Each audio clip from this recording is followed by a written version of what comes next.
গণঅভ্যুত্থানের পর ইসলামপন্থী দলগুলোর উত্থান হয়েছে, রাজনীতির শূন্যস্থান পূরণেই কি এই উত্থান?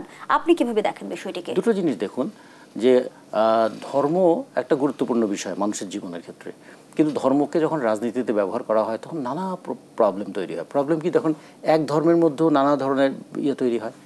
ভারতেও চিন্তা করুন, ভারতে বিজেপি একটা ধর্মভিত্তিক রাজনৈতিক দল না? তাই ধর্মভিত্তিক রাজনৈতিক দল ভারতে ক্ষমতায় আছে। ভারতে কি পুঁজিবাদ দূর হয়েছে? ভারতে কি বৈষম্য দূর হয়েছে? ভারতে কি আঞ্চলিক পার্থক্যগুলো দূর হয়েছে?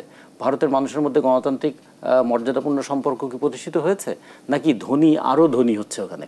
ফলে আমরা মনে করি ধর্মের আবেগকে কাজে লাগিয়ে যারা ব্যবসাটাকে প্রধান করতে চায়, ধর্মের আবেগটাকে কাজে লাগিয়ে যারা শোষণটাকে রক্ষা করতে চায়, তারা আরেক দিক থেকে কিন্তু মানুষের সঙ্গে একটা প্রতারণাও করে।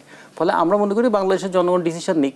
বাংলাদেশের জনগণ তারা তো তাদের অভিজ্ঞতাটাও তো হওয়া দরকার।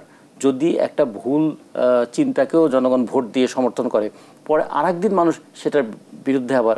ধন্যবাদ জানাচ্ছি রাজিকুজ্জামান রতন। অধ্যাপক ডক্টর হাসানাত আলী, এ বিষয়ে আপনার মন্তব্য জানতে চাই। ইসলামপন্থীদের উত্থানের বিষয়টি আপনি কিভাবে দেখছেন?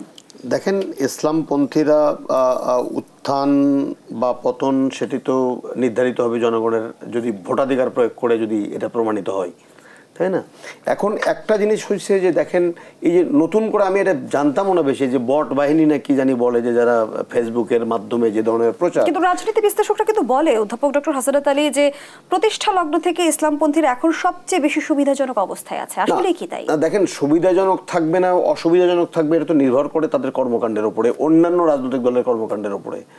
আমাদের দেশ ধর্মীয় গোঁড়ামি বলেন, ধর্ম পালন তারা করে, ধর্মের প্রতি তাদের শ্রদ্ধাবোধ ভালোবাসা সব জায়গায় আছে, কিন্তু ধর্মীয় গোঁড়ামি বা অন্ধত্ব এটা কিন্তু এই দেশের মানুষ খুব বেশি পছন্দ করে না।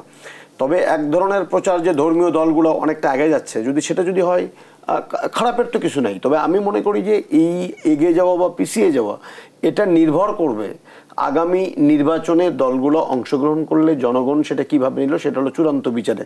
তবে একটা জিনিস হলো, দেখেন, আমি যে একটা ছোট করে কথা বলে শেষ করে দেব, আমি আবারও একটু আমেরিকায় যেতে চাই। এই যে আমাদের যে আক্তার এবং যারা আমাদের কন্যা তুল্য বা ছোট বোন তুল্য, তাদেরকে কেন্দ্র করে যে ভাষায় গালিগালাজ করা হয়েছে, খারাপ লেগেছে।